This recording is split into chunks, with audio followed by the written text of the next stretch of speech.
People have had a lot of mixed feelings about where the story is at this point. And I have to applaud Horikoshi for not steering away from the tougher questions going on here. As we're shown the flashback when Class 1A came to Endeavor and Principal Nezu about going and getting Deku. And I love that they emphasize originally the kids wanted to just go out and be out in the field with Deku, but Nezu, he wants to bring Deku back to UA. And I love that the students were actually kind of worried about the safety of the civilians and all that good stuff. But Nezu, he Deus Ex Machina some shit in order to kind of put some people's mind at ease as well as our minds at ease. And I've seen people kind of back and forth on how they feel about all of this. As Nezu says that ever since Shigaraki first attacked, because of his enhanced intellect, he's been thinking a lot about how to reinforce their defenses and be prepared should some kind of invasion ever happen. And it's some next level shit when we find out that the way that UA is designed, there are partitions that can allow the various different dormitories and stuff to go underground and travel through these networks of tunnels. It's basically Tokyo 3, I think it is, in Evangelion. Like, straight up. These sections of the campus will just drop down into this network of tunnels with these maglevs and stuff, and they'll go through these discrete routes. There's all these various different fortified layers of bulwarks, and should it detect something, it'll be locked down and rotate in different directions, specifically in order to get around Shigaraki's quirk. It is absolutely insane. And they're working in conjunction with Shiketsu so that if they need to send off evacuees to a location, they'll be sent to Shiketsu where they'll hopefully be protected. Like, that's the next level kind of thinking that Nezu has been doing. And he's paid for this all out of pocket. Apparently, Nezu got bank. He got them deep, deep pockets. Bags, man, bags for days. All because of his humanitarian efforts and the moralities of quirks. Like, he must have won, like, Nobel Prizes and shit. That's the level of money that he's got. Although he did ultimately admit that, there may be a bit of a struggle to get people to accept Deku at UA. It's going to be tough to convince the people to allow him to be there, but he feels like there's a good enough argument to have him stay. And honestly, there's no right or wrong answer here. Yes, it's dangerous to bring Deku here and potentially put the civilians at risk of an attack from All for One and all that good stuff. The people have a right to feel scared, but at the same time, to just give the terrorists what they want, these villains what they want, to allow them to continue to run roughshod over everything. I mean, a stand has to be taken somewhere and at some point. That's the downside here. If you just allow All for One to potentially get Deku, gain all this power, gain everything that he's wanted, then it's just like you're not making any leeway in fighting back against him. That's at least my stance here. Because the people, they're scared and they're mad and they want Deku out. It's heartbreaking to see Izuku's mom wanting to go running towards him, but Bakugo's mom keeps her back because she doesn't want her to potentially be harmed by the crowd.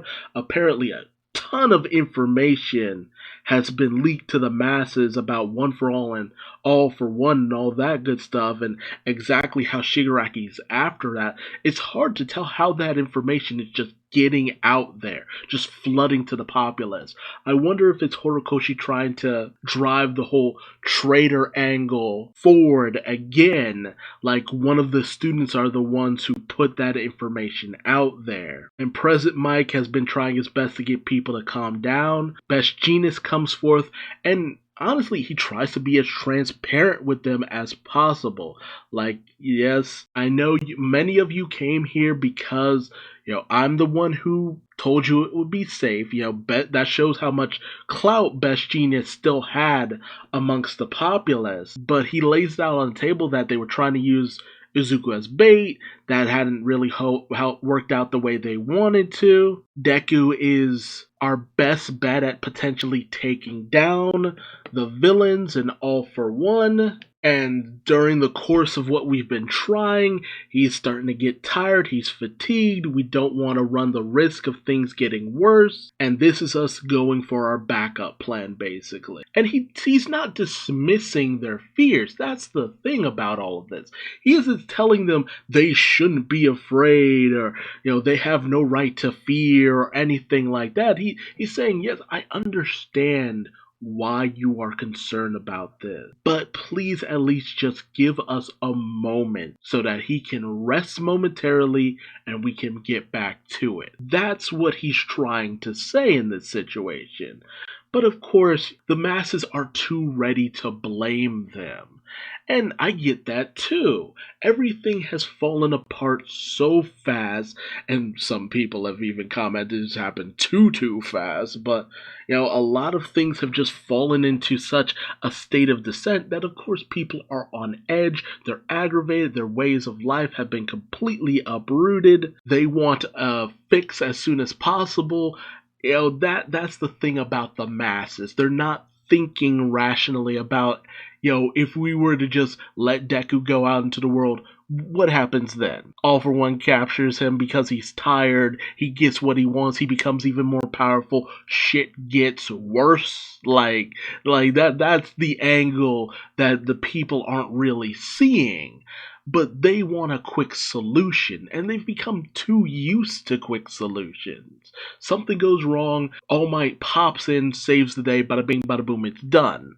And even before All Might, you had other heroes who could take care of these situations. But now, the most dangerous metahumans in the world have been unleashed to the populace. The heroes are run ragged. They've either quit, died, or are overworked and overwhelmed.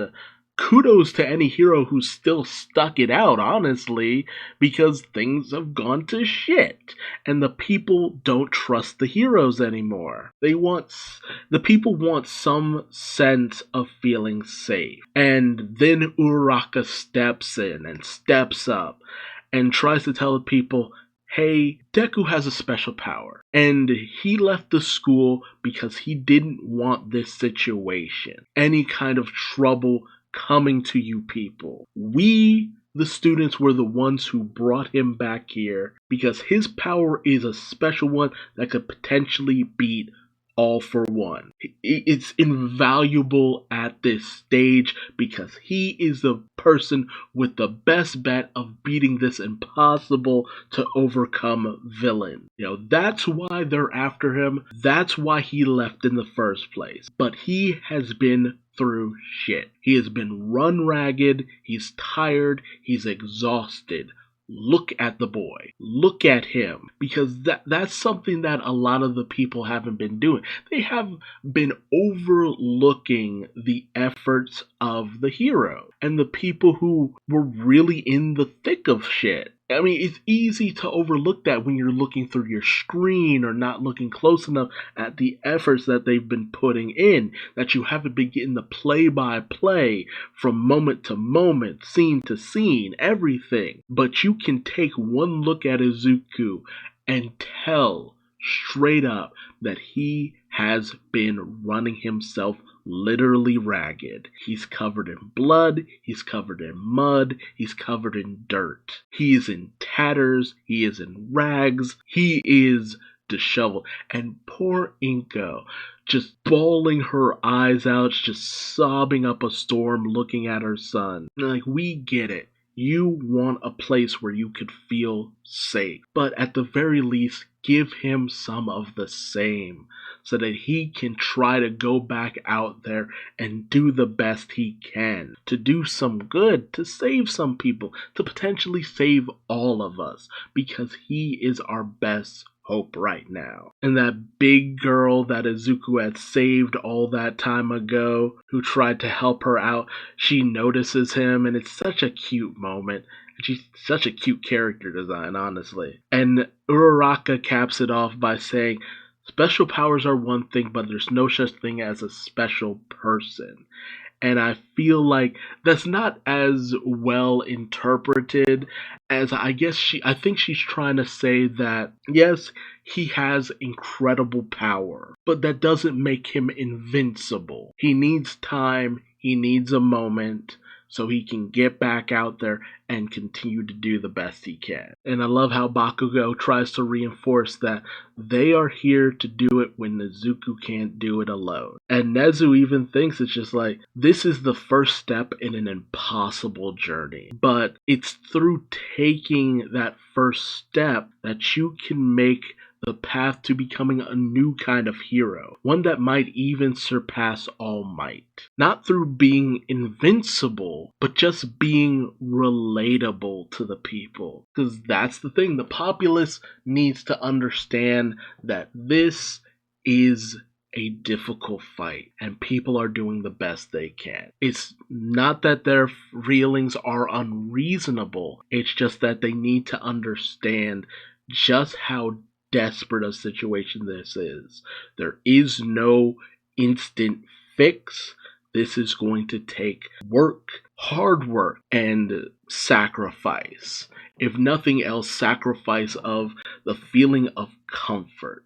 And that's a cruel thing to say. It's a cruel thing to ask. But without that, nothing good will come from any of this. So that kind of becomes my question to you. What side of this would you be on? Do you completely believe that Izuku shouldn't be allowed inside the gates of UA? Do you feel it's far too dangerous? They should have built something someplace else? Or do you think that the populace should try to have a little bit more faith in the heroes? I mean, it ends up kind of being something akin to having a military base in a city and the people are told to evacuate there, but it's still a military base.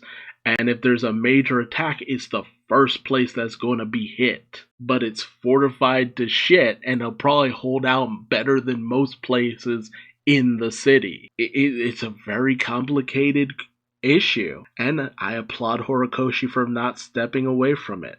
We know that ultimately it'll be fine in the end, but it's still an interesting question to present and not just make some quick answer to it all. I think the people will eventually come around just because Shonen, there's got to be some semblance of hope, but I am for the most part enjoying this direction of things. I do feel that things dissolved into chaos and madness a little too fast, but you'd be surprised what can happen within a span of how long has it even been? Like a month or two? A lot can happen. This in the situation overseas. You should know that very well. A lot can happen really fast. But again, tell me your thoughts and theories in the comment section below.